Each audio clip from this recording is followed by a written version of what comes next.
Howdy, hackers. Today's yet another spicy day in cybersecurity. Today, we've got something particularly interesting going on, specifically the disruption or dismantling of the Lockbit Ransomware Group. Let's go ahead and dive into this because not everything is as it seems, and there's a lot of misinformation and straight up propaganda going on out there right now. So, first off, what happened? The Lockbit Ransom Group was disrupted by a collaborative effort of law enforcement groups, primarily led by the NCA. That would be the National Crime Agency or the British police, in collaboration with the FBI. The way that they were able to do this disruption was rather interesting and somewhat unique as far as law enforcement is concerned. We do see this in the intelligence community rather regularly, but in law enforcement, it's particularly rare for us to see them exploit and compromise infrastructure in order to take it over from the adversaries themselves. This, generally speaking, is not particularly in their wheelhouse or outside of their capability, but that is exactly what happened in this case, which is rather impressive. According to the NCA group, they say, on the face of it, this is one of the most consequential disruptions ever undertaken against one of the giants of ransomware, and certainly by far the biggest ever led by British police. This is interesting as far as the statement is concerned. It's accurate on the face of it, but it's largely irrelevant if we think about the actual details. For example, what really happened here?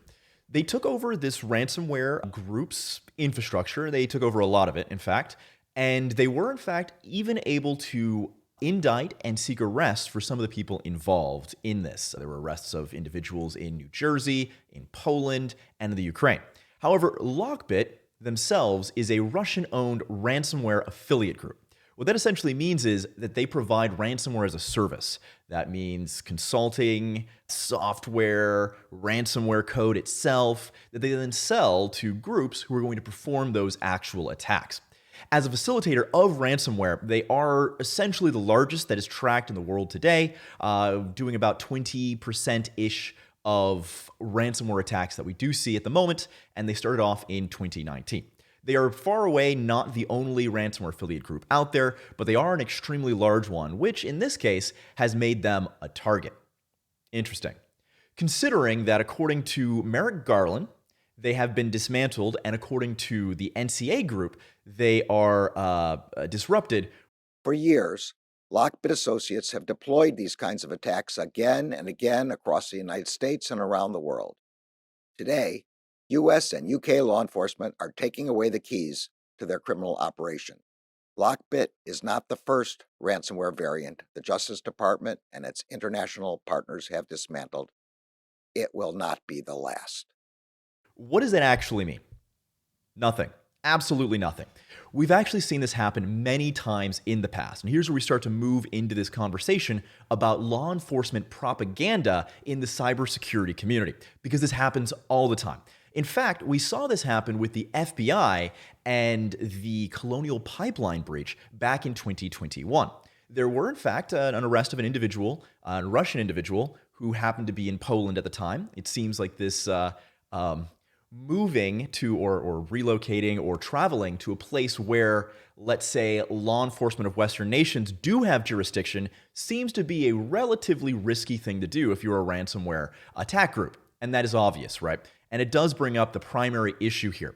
The Western law enforcement agencies, be it NCA or FBI, simply don't have jurisdiction in the locations where these ransomware attack groups operate out of, be that Russia or China, less so Ukraine these days, but that would have been in the same category as well. Given this, the fundamentals around cybersecurity that relate and have specifically prevented law enforcement from safeguarding victims in the past remain unchanged. Yes, that cat and mouse game between law enforcement and cyber attack groups does exist, though that's a strong statement in and of itself because it's barely that. The big takeaway here, though, is what does this mean for you and what should you consider doing about it? First off, this doesn't change the game at all. Despite the fact that law enforcement agencies are saying that it does, in the case of the Colonial Pipeline breach, they said that too. They said, we got the Bitcoin back. This teaches adversaries, this teaches criminals that crime doesn't pay. Guess what? It does, and it continues to pay. So when you're looking at the propaganda that is being put out by government agencies who are backing these law enforcement groups, because they're the same, right? We have to recognize the reality of the situation. This is promising. This is really, really good.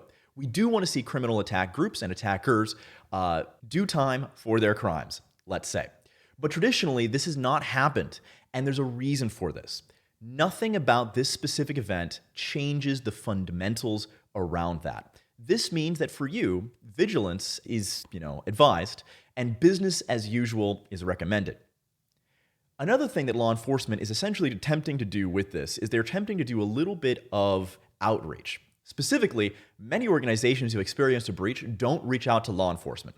It's because incident responders like myself and organizations have plenty of reasons not to reach out to law enforcement. There's some cons involved there, and the pros tend to be rather minor because, as we've just discussed, law enforcement doesn't have jurisdiction and really can't help you very much at all.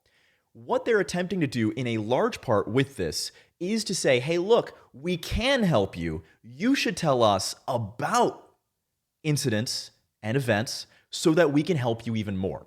That said, this does not change how much they can or cannot help you. Until we see significant, regular, and consistent action by law enforcement, this is ultimately a meaningless event, but it is really, really indicative of where the future might go and the promise that it may hold.